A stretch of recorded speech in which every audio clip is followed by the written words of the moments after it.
j'espère que vous allez bien. On se retrouve aujourd'hui dans une petite vidéo carte. Ça fait bien longtemps que je n'en avais pas fait, donc je me suis dit allez c'est parti, pourquoi pas faire une carte pour la première vidéo créative de l'année. Pour ça j'ai utilisé deux planches de tampons. La planche de tampon Rêver et Une belle histoire de Béatrice Garny sont ces deux planches de tampons là font partie des 3 dernières qui sont sorties, enfin sa dernière collection tout simplement. Je crois que Béatrice Garny maintenant sort plus que des tampons et plus de papier, quelque chose comme ça. Je ne sais plus, j'ai un doute, mais en tout cas je crois que c'est ça. Et donc je me suis dit allez c'est parti, les deux planches de tampons je m'en suis pas encore servi, donc c'est le moment. Pour la colorisation, j'utilise mes crayons de couleur Pablo de chez Caran d'Ache. Donc là, je vous montre brièvement les références. Ce que je vais faire, c'est qu'une fois que les colorisations seront faites, je vais vous mettre une photo, enfin je vais vous incruster une photo, tout simplement de tous les crayons que j'ai pu utiliser, en sachant que souvent ils vont par deux seulement. À part les verts, mais ils vont par deux, donc un rose clair, un rose foncé, donc normalement ça ne devrait pas poser de problème pour savoir comment j'ai fait pour coloriser. D'ailleurs, comment je fais pour coloriser avec mes crayons de couleur?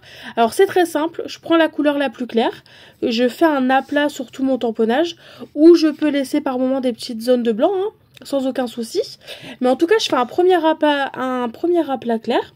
Si je n'ai que deux couleurs, alors la couleur la plus foncée, je viens foncer un petit peu plus le centre comme là j'ai pu le faire. Et si jamais j'ai 3 couleurs comme c'est le cas ici, ce que je fais c'est que je fais mon premier aplat de couleur, le second je fonce un petit peu, et le troisième je resserre un petit peu pour foncer encore plus.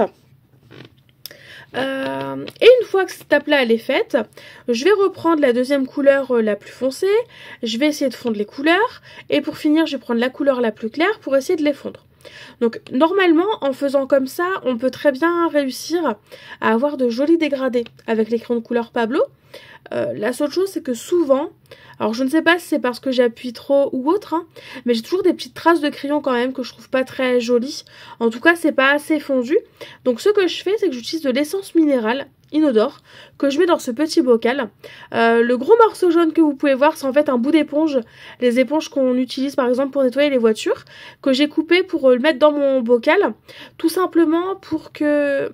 Alors j'utilise des estompes en papier pour fondre justement mes couleurs, et comme vous pouvez le voir là je tapote mon estompe sur mon éponge, et le fait de tapoter sur l'éponge ça évite de noyer l'estompe qui est en papier finalement, et de l'imbiber complètement. Alors c'est vrai que c'est un peu embêtant parce qu'à chaque fois il faut revenir plusieurs fois pour mouiller votre estompe, mais cette astuce là va vous permettre de ne pas, on va dire, bousiller vos estompes, parce que j'ai déjà testé en l'imbibant directement dans un bocal d'essence minérale, et le problème c'est que l'estompe après elle se ramollit, et comme c'est du papier ça devient inutilisable. Donc si vous avez une petite éponge qui traîne chez vous, n'hésitez pas à vous en servir. Donc voilà pour la première colorisation que j'ai pu faire. Pour le feuillage, comme vous pouvez le voir, ça s'est fait vraiment très facilement. Donc là par exemple pour les fleurs, je vous montrais que j'utilisais le granit rose et le rouge framboise, ou rose framboise, je ne sais plus déjà. Et donc c'est comme précédemment, sauf que là il n'y a que 2 couleurs. Et donc quand il n'y a que 2 couleurs, je mets ma couleur la plus claire en aplat partout. Et ensuite au centre, je rajoute un peu de nuance, un petit peu de foncé, tout simplement, à mes pétales de fleurs. Et une fois que cette étape là elle sera faite, soit j'utilise mon essence minérale, soit comme vous le verrez juste après, je vais utiliser un pencil blender, donc en fait un blender crayon de couleur. Donc c'est une couleur qui semble blanche, mais en fait elle est transparente, et le fait ensuite avec ce crayon de venir passer sur toute la couleur que vous avez appliquée sur votre tamponnage, ça va venir fondre les matières entre elles, et ça va permettre vraiment d'avoir l'impression que votre dégradé a été fait en une seule fois, et que l'aplat il est parfaitement réussi. D'ailleurs vous pouvez voir la différence avec les 3 autres pétales quand on passe le pencil blender et quand on ne le passe pas. Et évidemment cette technique là je l'ai utilisée pour toutes mes autres fleurs, pour la jeune femme que j'ai colorisée, enfin vraiment pour toutes les autres colorisations. C'est assez long à faire, surtout au début parce qu'on prend plus de temps, on ajuste, on recolorise un peu les coins qu'on veut un peu plus foncés, etc. Mais vraiment, je trouve que ça détend et quand on voit le rendu final, ça vaut vachement le coup de prendre son temps et de s'amuser avec ça. Alors à cette étape, en fait, ma carte elle m'a été inspirée par une affiche avec les sortes de cercles un peu, qui sont pas uniformes, avec des silhouettes en line art, des petits arcs-en-ciel, ce genre de choses. Et j'avais envie de reproduire un cercle justement comme ça en aquarelle. Et pourquoi pas de venir le mettre sous le tampon de jeune femme que j'ai colorisé. Donc c'est ce que je vais faire. Donc j'ai pris une petite couleur un peu rose saumonée, comme vous avez pu le voir. Irisé, j'ai fait un aplat sur tout mon cercle et ensuite j'ai plus qu'à venir le découper mon cercle. Donc je le fais avant le crayon gris, comme ça m'évite qu'on le voit, et ensuite je le fais vraiment à main levée.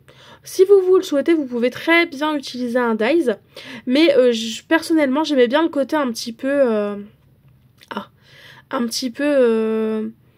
fait à main levée, c'est pas uniforme, c'est pas 100% net, et pourtant c'est quand même très joli. Enfin en tout cas moi je trouve ça très joli.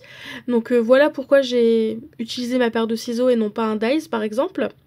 Et ensuite il n'y a plus qu'à mettre en scène ces petits éléments. Donc au début je voulais le mettre en bas à droite, finalement je veux le mettre en bas à gauche. Je commence à positionner quelques petits feuillages par-ci par-là. Vous verrez, c'est pas... Alors ça n'a pas été très long, hein, ça m'a pris une petite vingtaine de minutes, allez grand maximum 30 minutes à faire cette carte, en comptant la colorisation.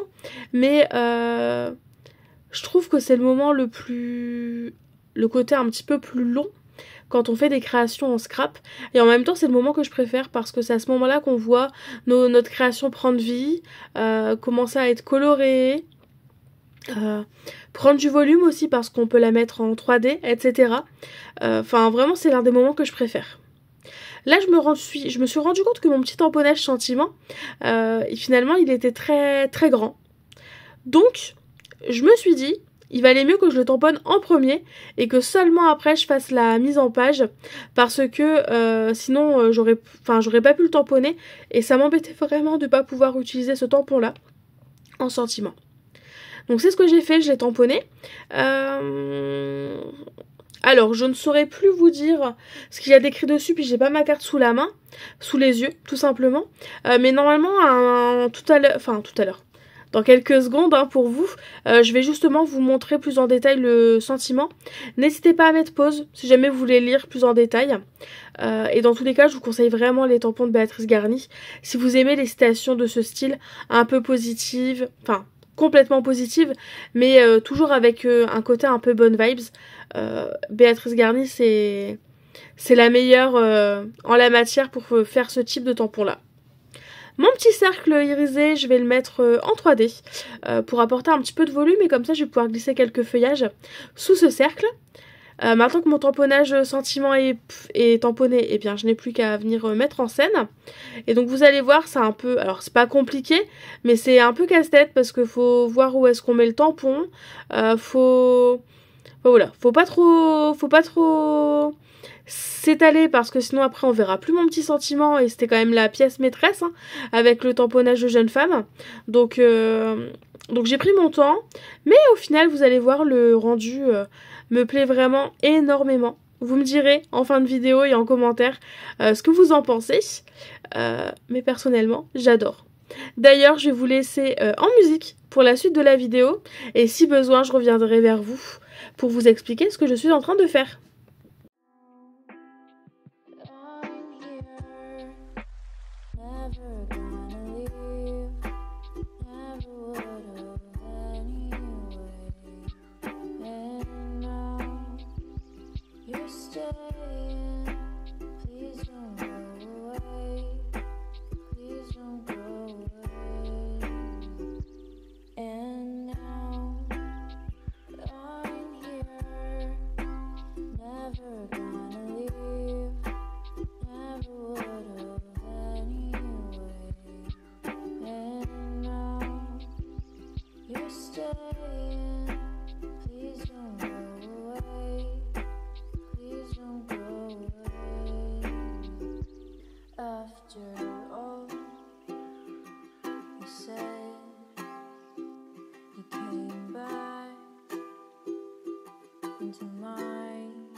j'ajoute un petit peu d'aquarelle, je trouvais que ça manquait d'aquarelle. Donc là j'utilise la fameuse aquarelle très pailletée qu'on a pu voir en début de vidéo. J'ajoute quelques petites gouttes et je tapote un petit peu comme ça sur mon cercle. Je vais aussi le faire un peu sur les cheveux de la jeune femme, sur ses lèvres aussi. Et normalement vous devriez le voir un petit peu mieux en fin de vidéo sur les photos. Mais ça apporte plein de paillettes trop jolies, je trouve, à ma carte et c'est très sympa. Et pour finir, j'appose un petit peu de gouttelettes d'aquarelle parce que tout simplement je trouvais que voilà, il manquait un petit quelque chose. J'aurais peut-être dû faire un effet pochoir avec de l'encre sur la base blanche, mais bon, j'y ai pensé après coup, tant pis. Là évidemment j'ai fait une très grosse tache. Bon, en soi rien de grave, il n'y a pas de souci. Je vais venir le camoufler avec quelques pétales qui s'envolent et le rendu sera très bien. Et ça va très bien ressortir. Comme quoi dans le scrap, même quand on fait une petite erreur, qu'il y a des petites traces, qu'il y a des choses qui nous plaisent pas, ensuite avec un petit coup de colle, quelques tamponnages par exemple, on arrive à camoufler et faire quelque chose de beaucoup plus joli, ou en tout cas qui nous plaît beaucoup plus. Ma vidéo est quasiment terminée, ma carte est quasiment terminée. J'espère qu'elle vous aura plu. N'hésitez pas à me dire en commentaire ce que vous en pensez. Je vous mets en photo en fin de vidéo tous les crayons de couleur que j'ai pu utiliser. Et sinon, en attendant de nouvelles vidéos, je vous fais tout simplement de gros bisous. Et je vous dis à très vite. Bye bye!